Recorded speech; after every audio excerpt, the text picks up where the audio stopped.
Так, буряти в Україні клали плитку.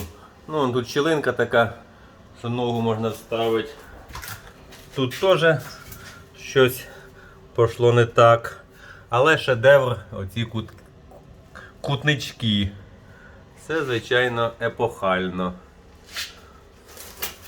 Це робота самих видатних бурят в Бурятії.